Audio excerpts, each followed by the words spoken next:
Okay, we are live again. Hopefully, this time it works. We did this last night after we saw the movie, and we ran a loop of the trailer, and we got copyright struck by YouTube. Now, in all fairness to YouTube, I did appeal it, and they got back to me right away and said no, it was okay. But they had stopped the live stream about halfway through, so we lost half of it. So we thought we'd just redo it. And since it's Godzilla, I thought it would only be fitting. I know my son would have showed up as this character, Jet Jaguar. So I'm going to be Jet Jaguar tonight, and I'm going to bring back in the one, the only, the lovely, the Momerer. Hello, this is deja vu, except I don't recognize you. So, Yeah. Well, see, now you didn't have to. This is the first Godzilla movie you've ever seen. Am I correct? yes. So you'd never seen one. So you didn't have to live through like um, ones like this. Here we go. Here I am.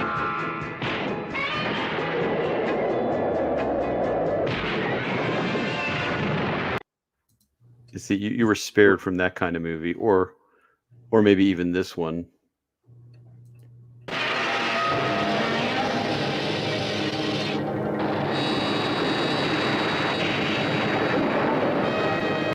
He's actually disappointed. He does a finger snap. Oh no, I missed.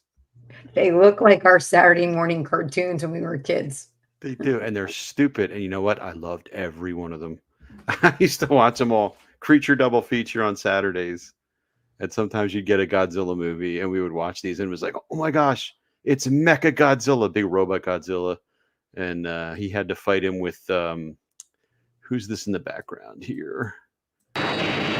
King Caesar, another monster friend of his. And they're like it's like buddy cop movies. These Godzilla teams up with these other guys. But no, this one was different. This is a almost a reboot, and dare we say a sequel to Oppenheimer. Yeah. I made that joke last night, and yeah, this goes back to the origins of Godzilla, way back to World War II. And really, even though it's a Godzilla movie, the movie is really about this guy, Koichi, who's we're going to try and keep this spoiler free. So we're just going to give the bare details of the movie. And he's a kamikaze pilot, and he's sent out to go fly his plane into an allied ship somewhere, and he fakes an engine problem and lands on this island where the Japanese have a little base, and he doesn't want to go through with it because why? What's the point at this point? And by the time he gets back to Japan after the war's over, everything is destroyed. His family's parents are killed in air raids. His house is destroyed. People that do know him kind of shun him and think he's a coward for not fulfilling his mission, and this is his fault if he'd have just done his job. And then he meets this girl. I think her name was Nikori. Sounds about right. Yeah, and she has a small child who's not hers. Her parents were killed in the air raids. Um, by the Allies. So you've got this orphan girl, this other woman, and they like kind of just move in with him. And because he's dealing with all the survivor's guilt, he can't really connect with them or interact. What's the word I want to look for here?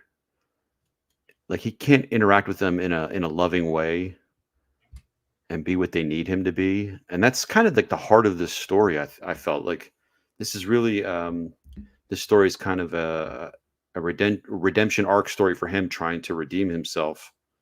And then Godzilla shows up and adds a whole nother layer. Let's add a word on to redemption. I think also it's a finding of oneself. Yeah. Yeah. And they did just a fantastic job fleshing this out with the character. Um, and then Godzilla is, this movie cost 15, what's 1 5 $15 million to make, which is unheard of. One episode of She-Hulk, I think, cost $25 million and looked like garbage. And this actually looked pretty good, special effects wise. You know, this guy, the guy who directed it is also the writer of it, is also the VFX artist on it.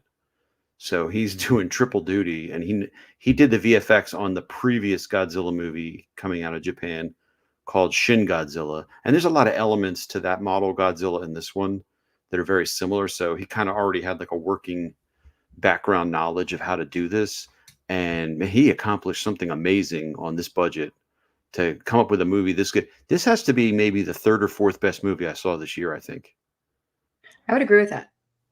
And we mentioned this last night. I'm just really wondering if it was because salaries were low or what was the reason for it being such a low budget. Just because definitely you could see in some areas there was not enough money to, to do. We talked about the CGI, or you mentioned about the mod. You wondered if some of them were models, but overall, I felt it was very cinematographic. How do you say that? The cinematography was beautiful.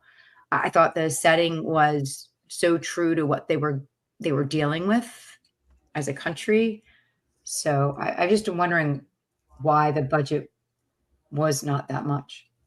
Yeah, I know it's a fabulous, conversation to have. I would love to see a behind the scenes thing. Like, how did they do everything? Is it? I mean, obviously this is CGI with this boat, but there are other scenes where there's other boats doing stuff that possibly could have been miniatures, or the train. There was that scene with the train where he attacks the train. Right, Like, were right. parts of that done with a miniature? I don't know. The compositing was so good. There were times where the CGI for Godzilla looked a little awkward. Um, but I was easily able to just overlook it because the story is so compelling. I don't mind bad CGI, or not. There's not even really any bad CGI here, but I don't mind a CGI glitch, um, or something that looks like, oh, that obviously looks like it's CGI. If the story's good, I don't care. I just accept it. With the willing suspension of disbelief, right? Well, it's interesting, and after seeing that intro, golly day, you really see the advancement of technology. But also last night I had mentioned, and even driving back from the movie, I'd mentioned that, we were a big superhero family, and so we went to all the Marvel movies, and you look at the aliens in the Endgame, and the Infinity War, and they didn't look real. Alien creatures don't look real. So I thought they did a decent job overall. Yeah, I know. I wholeheartedly agree. And yeah, good story, great effects. I'm just trying to think, what movies did I see this year that were better? I mean, obviously Oppenheimer, I would have thought was better. Um, what else came out this year that we saw? Well, I think I don't know that we saw a whole lot other. I think though, and it's interesting now that we're doing this 24 hours later almost, is having another day to process this. And one thing I think really hits home that made me move this even further up for me. So my rating is going to change, honestly, believe it or not. And I'm not really a Godzilla kind of movie. Like you were like, oh, let's go to the movies and see Godzilla. I'm like, yay, what a great date night. But I really believe that it was the characterization and following the storyline through. And I think they did a really good job of really telling you about the history, but not shoving it down your throat. I thought it was very entertaining. I thought the story moved itself along. There were some tender moments. There were some monster moments. There was some revelations about how, yeah, and even Milan's agreeing with me about how you change as you go through life's journey. I don't know. I just thought it was what a movie should be. It was very entertaining, but it also made me think. And 24 hours later, it's still making me think. And there's also a humorous moment or two, a lighter moment around in Yes, the movie. Yes, I did chuckle a couple times. because it is a bleak scenario for the Japanese at this point. I mean, their country has been destroyed. They've had 2 nuclear bombs dropped on them. They've firebombed Tokyo. I mentioned last night that, napalm was actually developed during World War II and specifically kinda engineered to, like, use on Japan with all the wooden structures, just to burn them down quicker. And everything is destroyed. Their navy's destroyed. Their air force is destroyed, and a giant monster shows up and is Right. attacking Well, them. And this is yeah. kind of in their lexicon of sci-fi.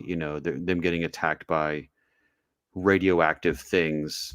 The Star Blazers cartoon I used to watch when I was a kid.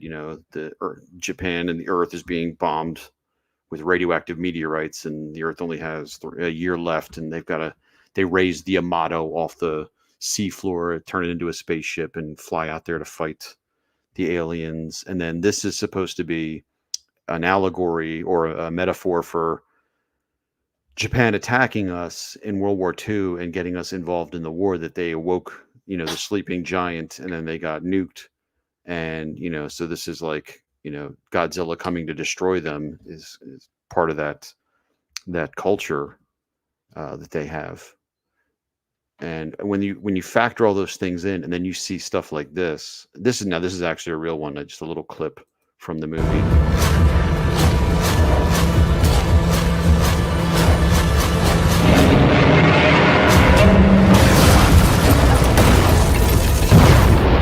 Like, just ferocious.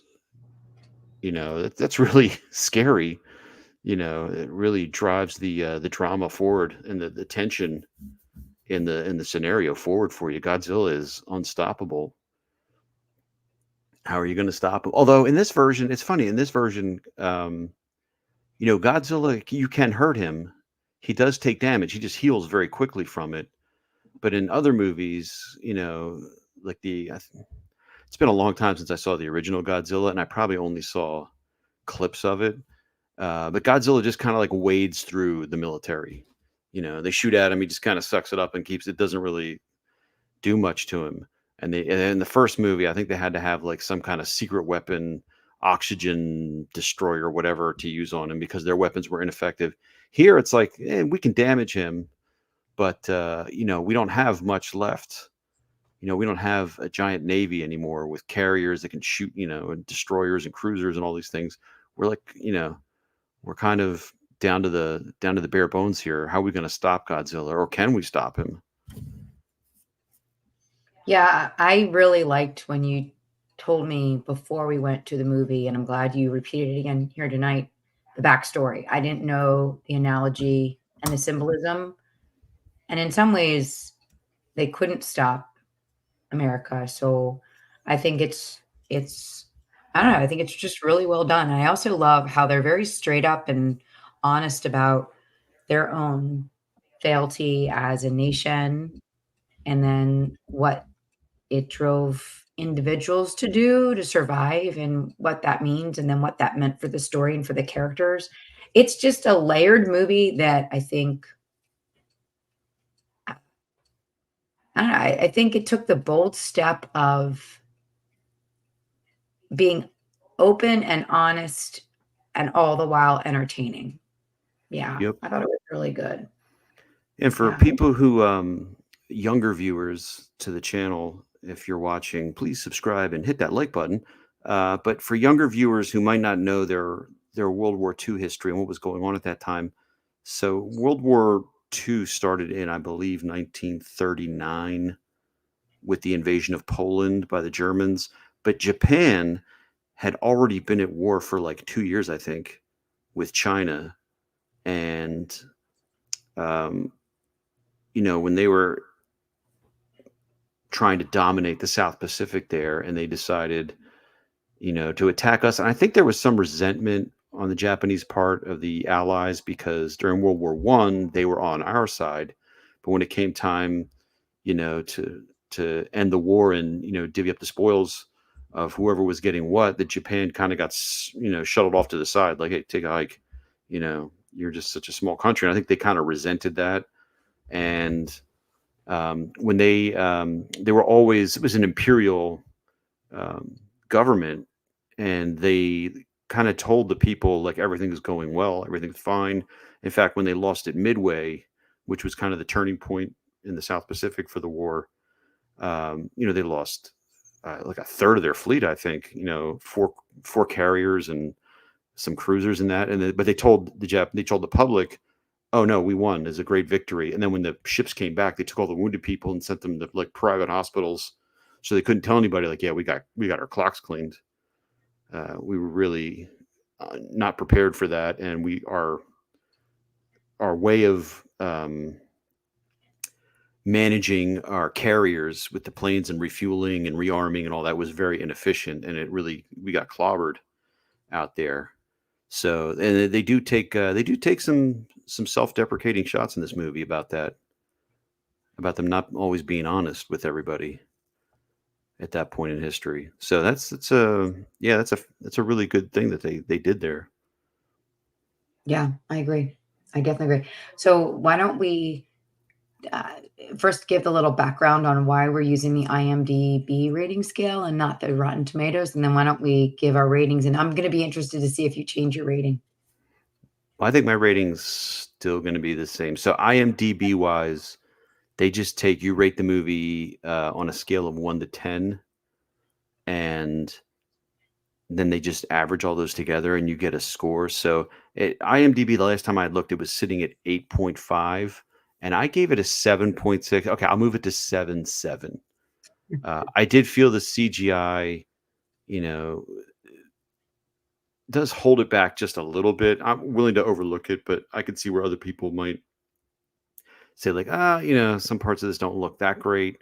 And I do think the beginning of the third act, the movie does drag a little bit. And there was a problem I had with the ending that I discussed with you over dinner tonight over chicken marsala. Um, Which that was I don't, excellent, by the way. I don't want to spoil the ending, so I'm not going to say what it was. But I felt the ending, it should have ended a little differently than it did. So I'll stick with a 7 out of 10.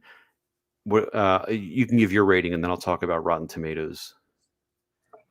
And this is, I think, one point where you and I diverge from how we saw the movie and what we thought the movie was really talking about. So I'm going up to an 8.4. I was at 8.1 last night, but I thought the movie ended exactly as it needed to. And I thought that it really took the message home. I think the director knew exactly where he was going, and or the writer. He's the same guy, right? Yep. And I thought it had to end that way, and I thought they just did such a beautiful job with what they did. So yeah, and I think I'm changing my rating just because as I do think about the different movies, a couple of them, like I fell asleep at was it Everything Everywhere All at Once or Yep. something? That was the other one we watched. I fell asleep at that. Oppenheimer, I did stay awake, and that was brilliant. The Barbie movie, I did not like that one. So I think this was the fourth movie that we've seen this year.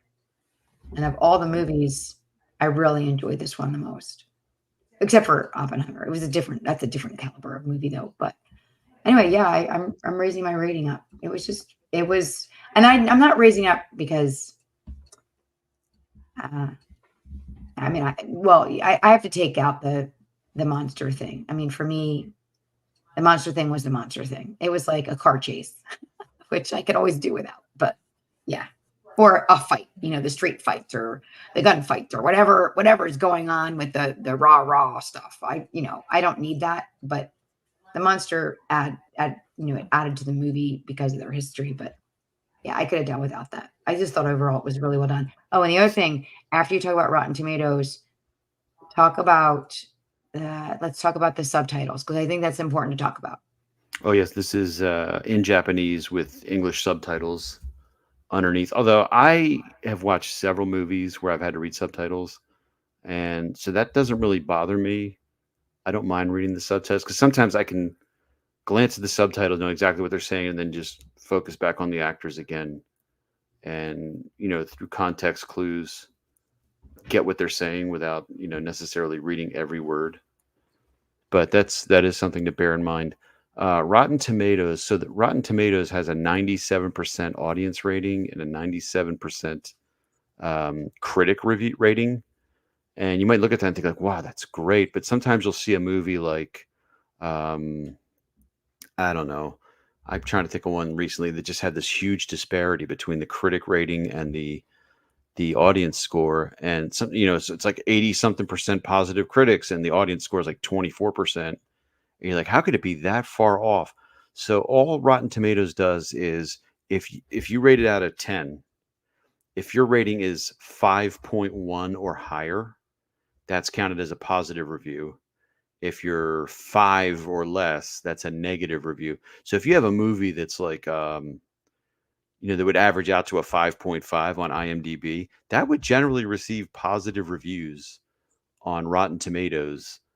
But the audience may see it differently and rate it as like, oh, maybe it's a 4.5, and it would be overwhelmingly negative reviewed. So I really think Rotten Tomatoes is kind of rotten. Like, it doesn't really give you good information. Now, I mean, IMDb has its own issues. I've seen movie reviews where a movie gets review bombed. Um, and people post nonsensical reviews and give it a bad review just because they don't like it. Like Marvel versus DC movie people, will start criticizing a movie and they didn't even watch it. But I mean, in general, once you get up around, thousands and thousands, 10,000 votes on IMDb, you get a pretty good sense of like, is this a kind of movie I'm going to like, or am I not going to like? Yeah, and I agree with you. I That's why I didn't realize that. Our son told us that the other night, and I'm never gonna look at Rotten Tomatoes again. So I want to just add one thing to the subtitles. We've seen a couple of movies, and there are times they distract, but this one definitely did not. And I mentioned last night about Charlie Chaplin's comment that really every movie should be silent. The audio can take away from the beauty of the film. And I thought that when I was watching this, that it was so well it was so well done. The actors really, I thought, were expressive, and I really believed their performances. And then the the speaking, I didn't have to like, work to stay up with what they were saying. I thought the speaking was such that it really added to the film. It didn't overwhelm the film. Yeah, I really, really enjoyed just the whole performance and directing and cinematography. It was just really well done. Yeah, and people should bear in mind too. This movie is 2 hours and 5 minutes long. It's rated PG-13, but only for monster mayhem and violent. People getting destroyed by a giant monster. There's nothing, no language or content issues with this And movie. I don't think you don't really see when they're monster. I don't think you really see. It's not Yeah, it kind of goes off screen, like the tail swings, right, and right. there's a flood of parts of buildings and whatever cover over an area, and the people are gone, but you didn't nobody. There's no blood or gore or anything like that. Um, I guess the only bloody stuff you see is Godzilla himself when he gets wounded, uh, when he gets shot at by different things that they try. Yeah.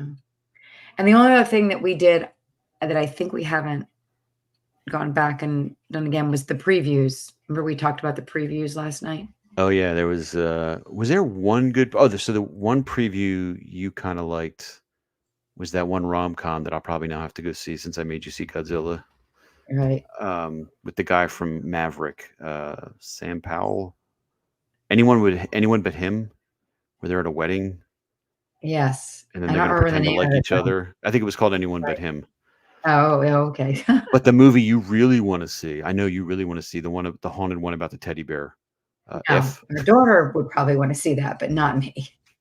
I was No, and watching the Art but Art trailer watching the trailer with that little stupid teddy bear on the floor with the blanket over whatever, and it starts moving towards the guy. I'm thinking like, just run up and kick it.